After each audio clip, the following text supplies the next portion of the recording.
Assalamualaikum warahmatullahi wabarakatuh.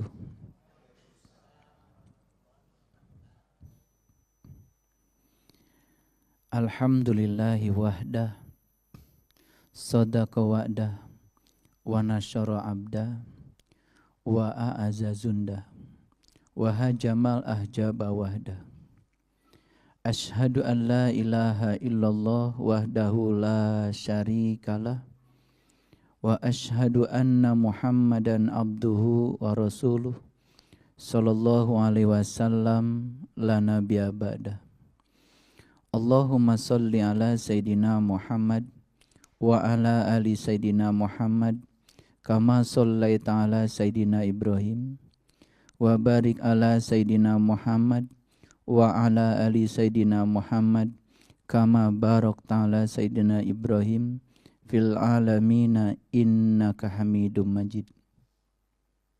Subhanaka la ilma lana illa ma 'allamtana innaka antal alimul hakim. Subhanakallahumma rabbana wa bihamdika asyhadu an la ilaha illa anta astaghfiruka wa atubu ilaih. Astaghfirullahaladzim, astaghfirullahaladzim, astaghfirullahaladzim. Allazi la ilaha illa huwal hayyul qayyum wa atubu ilaih. Min jami'il ma'asi wa dhunub, la hawla wa la quwata illa billahil aliyyil adim. Kehidupan yang dianugerahkan Allah kepada kita merupakan sebuah kehormatan. Karena Dia yang maha segalanya masih berkenan untuk tinggal di rumah kecil yang bernama tubuh ini. Kehidupan ini merupakan hadiah yang sangat luar biasa bagi mereka yang tahu dan sadar. Bagi mereka yang tidak pernah tahu tujuan dari kehidupan itu sendiri, kehidupan itu bisa jadi merupakan sebuah hal yang biasa. Di kesempatan yang penuh berkah ini, semoga Allah memberikan izin dan ridhonya, kita akan belajar untuk menemukan rahasia diri, belajar ilmu hakikat, untuk lebih mengetahui tentang tujuan dari kehidupan kita. Alangkah bahagianya manusia yang sudah bisa memerankan diri sejatinya di semesta kecil ini, seperti Allah memerankan dirinya di semesta yang besar. Karena memang tujuan kita berada di semesta kecil ini adalah belajar untuk menjadi seperti peran Dia di semesta yang besar. Kalau kita perhatikan, di semesta yang sangat besar, di alam makrokosmos, tidak ada satu ruang sejengkal pun yang tidak ada Allah hadir di dalamnya. Setiap kekosongan di ruang semesta yang besar itu selalu beliau hadir. Hadir sebagai kecerdasan semesta tanpa batas, hadir sebagai energi, hadir juga sebagai materi. Karena materi berasal dari energi yang memampat, dan energi juga berasal dari kemampuan beliau untuk melakukan usaha penciptaan, pemeliharaan dan peleburan, sebagaimana yang sudah dijelaskan di episode yang sebelumnya. Banyak sekali sesungguhnya rahasia semesta yang dibentangkan di dalam diri kita. Cuman terkadang karena kita sering terlalu jauh mencari keajaiban keluar, sehingga kita lupa bahwa sesungguhnya tubuh kita sendiri merupakan sebuah keajaiban. Tengoklah dalam tubuh kita ada sekitar 100 triliun sel. Kalau satu sel saja ya memiliki satu DNA, dan menurut para ilmuwan, panjang rantai polimer dari satu DNA di dalam satu sel itu sekitar 1,5 meter.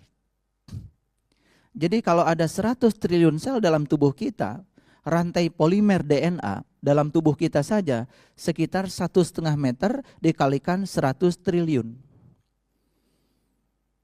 Itu jaraknya kalau dibandingkan itu sama dengan 100.000 kali jarak bolak-balik antara bumi dan bulan. Sedangkan rantai polimer itu isinya apa? Isinya protein. Atom-atom yang dirangkai sedemikian luar biasa, dan disitulah segala data tentang masa depan kehidupan kita ada. Jadi mereka yang selalu keluar mencari keajaiban, lalu tidak pernah melihat tubuhnya sendiri sebagai sebuah keajaiban, maka dia tidak akan pernah bisa menemukan keajaiban di semesta kecilnya. Oleh karena itu pada kesempatan yang penuh berkah ini, marilah kita mencoba untuk belajar ke dalam, ya, menemukan hakikat dari diri sejati kita. Cuman ada bedanya. Belajar ilmu syariat dengan belajar ilmu hakikat itu terminologinya berbeda. Saya ingin mengingatkan sekali lagi bahwa sesungguhnya tahu tidak mungkin bisa dicapai dengan membaca buku. Tahu tidak mungkin juga dicapai dengan mendengarkan apa kata orang. Karena tahu yang sesungguhnya baru bisa dicapai kalau kita sudah mengalami sendiri. Berulang-ulang Rasulullah menyatakan malam yazuk lam ya'rif. Yang tidak mengalami sama sekali tidak akan pernah mengetahui. Oleh karena itu, statement yang disampaikan Rasulullah itu tahu harus diawali dengan proses mengalami. Malam yazuk lam ya'rif, yang tidak mengalami tidak akan pernah tahu. Jadi tahu tidak akan pernah bisa dihasilkan lewat membaca, tahu juga tidak akan pernah dihasilkan lewat mendengar apa kata orang. Sementara kita selama ini sering mengatakan saya sudah tahu. Dari mana? Dari membaca buku. Kita sering mengatakan saya sudah tahu. Dari mana? Dari apa kata orang. Tahu dari apa kata orang, tahu dari apa yang kita baca dari buku yang berupa tulisan, rangkaian tulisan, sesungguhnya itu bukan tahu yang sebenarnya. Karena tahu yang sebenarnya menurut para leluhur kita, orang-orang bijak di masa lalu, tahu yang sebenarnya dihasilkan dari proses mengalami. Itu sebabnya untuk tahu diperlukan keberanian untuk mengalami. Cuman sayang sekali banyak di antara kita yang tidak memiliki keberanian untuk itu. Kadang-kadang takut untuk mengalami. Sebelum saya menguraikan uraian kita hari ini, saya akan menyampaikan sebuah dialog yang sangat luar biasa di dalam Quran surat Al-Kahfi. Jadi kalau kita membaca surat Al-Kahfi dari ayat yang ke-67, surat yang ke-18 sampai ayat yang ke-78, di situ ada dialog antara Nabi Musa dengan Nabi Khidir. Supaya lengkap, saya akan bacakan dulu dialognya. Dan nanti kita akan coba kupas satu persatu, lalu apa relevansinya dengan kajian kita hari ini. Di ayat yang ke-67, ya, dialognya seperti ini. Dia menjawab. Mohon maaf, di ayat yang ke-66, ya, dialognya seperti ini. Musa berkata kepada Khidir. Siapa Musa? Siapa Khidir? Nanti kita akan tahu posisinya seperti apa. Apa yang dikatakan Musa? Bolehkah aku mengikutimu supaya kamu mengajarkan kepadaku ilmu yang benar di antara ilmu-ilmu yang telah diajarkan kepadamu? Ini sebuah permintaan. Dari siapa? Dari Musa. Kepada siapa? Kepada Khidir. Jadi kalau kita posisikan Musa ini sebagai pembelajar. Sedangkan Khidir itu sebagai fasilitator.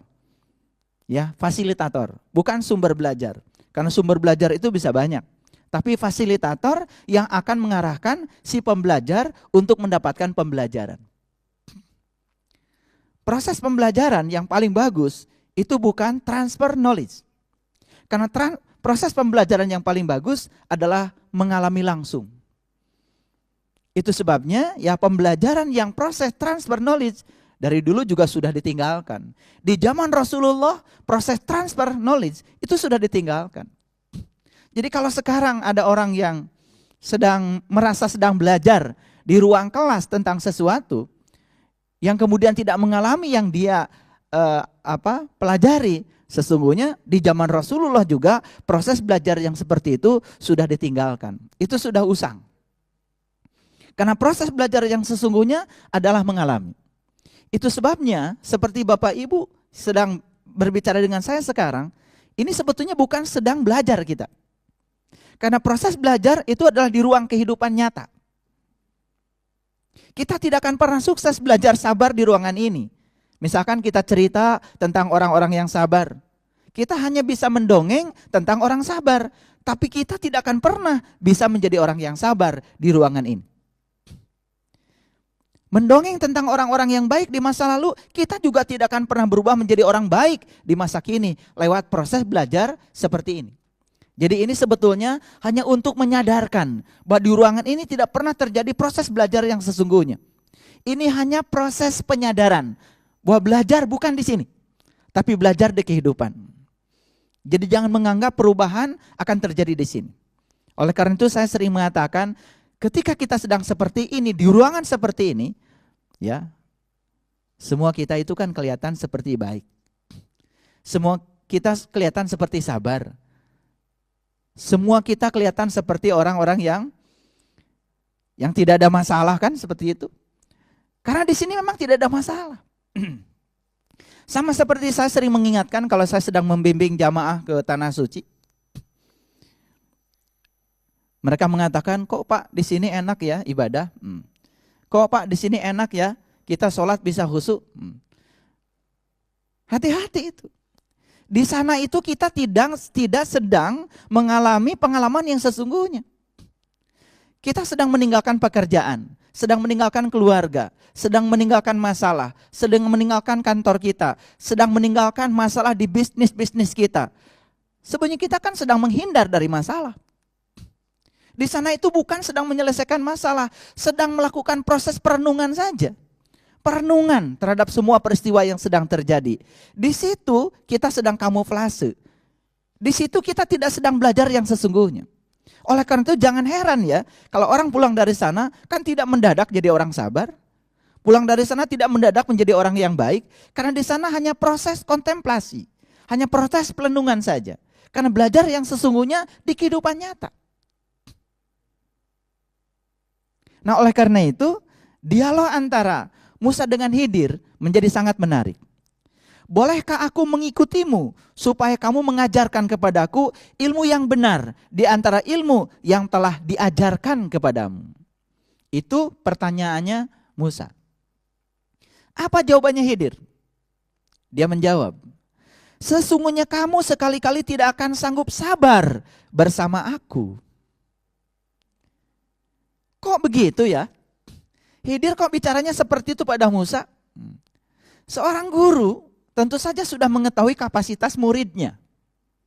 Seorang guru tentu saja sudah punya banyak pengalaman ya tentang kapasitas seorang muridnya. Makanya lalu bukan buruk sangka. Khidir mengatakan, sesungguhnya kamu sekali-kali tidak akan sanggup sabar bersama aku. Coba kita lihat nanti dan kita coba potret dialog ini untuk kita. Kemudian Khidir melanjutkan, dan bagaimana kamu dapat sabar atas sesuatu yang kamu belum mempunyai pengetahuan yang cukup tentang itu.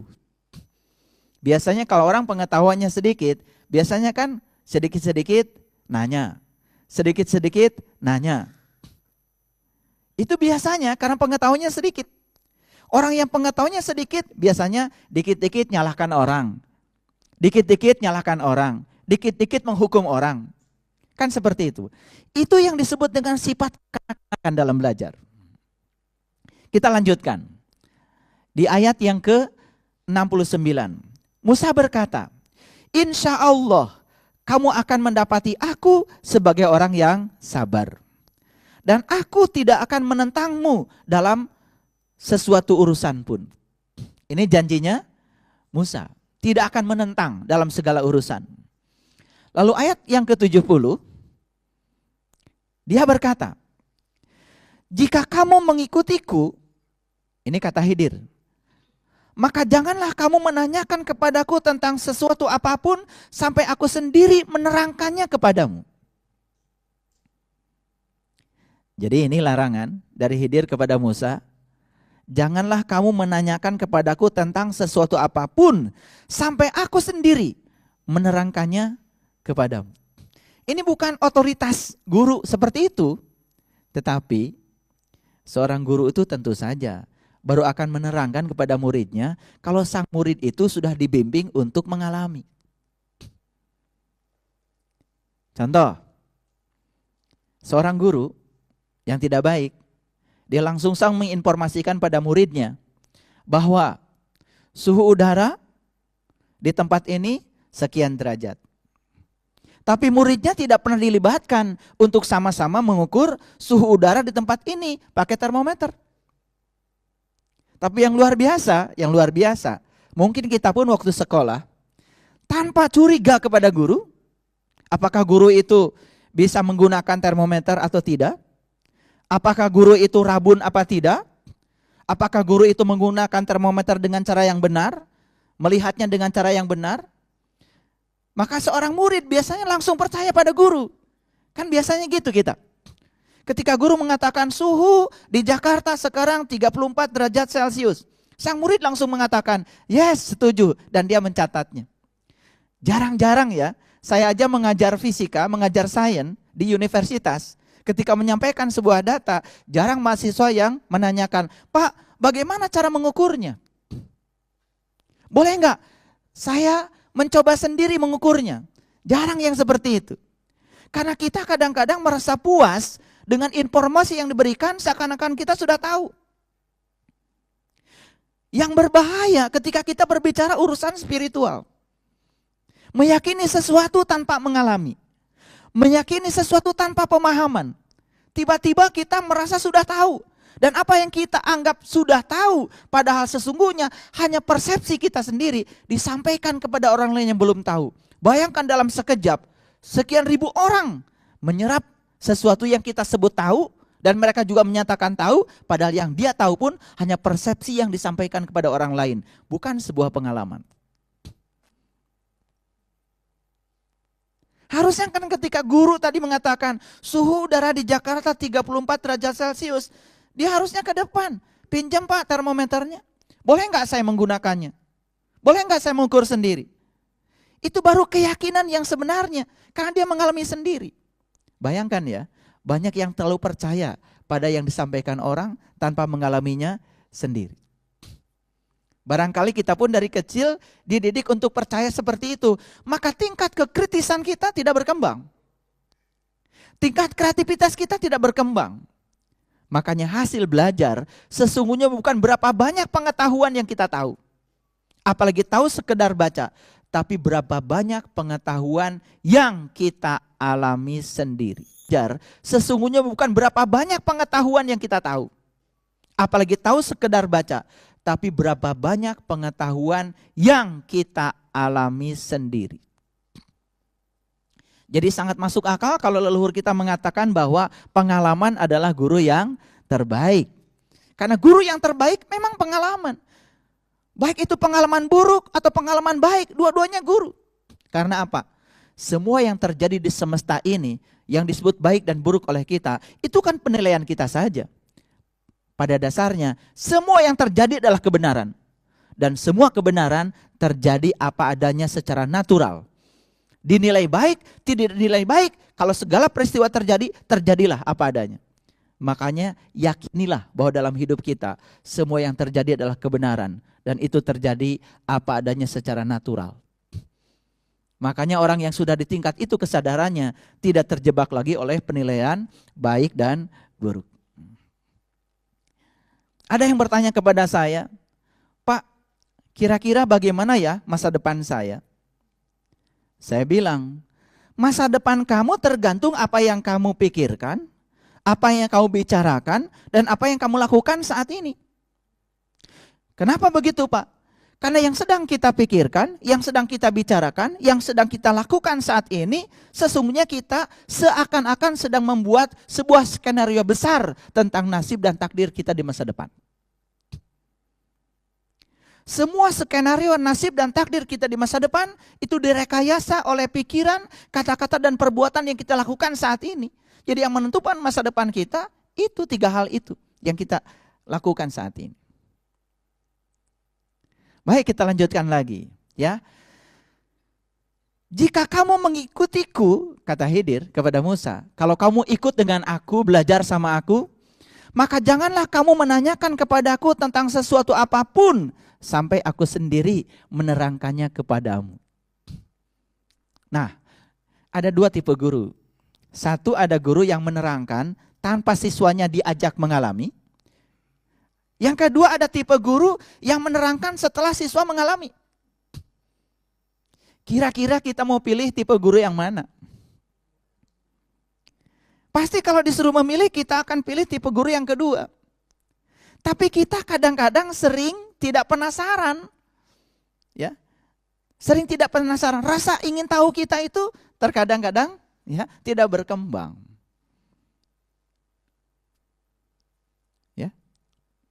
Jadi kalau kita disuruh, wah, kalau kamu tidak melakukan ini akan begitu, kalau kamu tidak melakukan ini akan begini, apa saja yang dikatakan orang kita ikut saja, tanpa kita memikirkannya.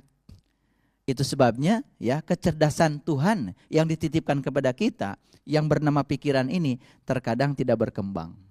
Itu sebabnya saya merasa prihatin, walaupun tidak boleh prihatin. Hampir kebanyakan ya, hasil lulusan pendidikan sekarang ini di tanah air kita, ya, bukan orang-orang yang berpikir kritis dan kreatif, tapi orang-orang yang merasa dirinya tahu karena dia sudah mengumpulkan sejumlah pengetahuan di kepalanya.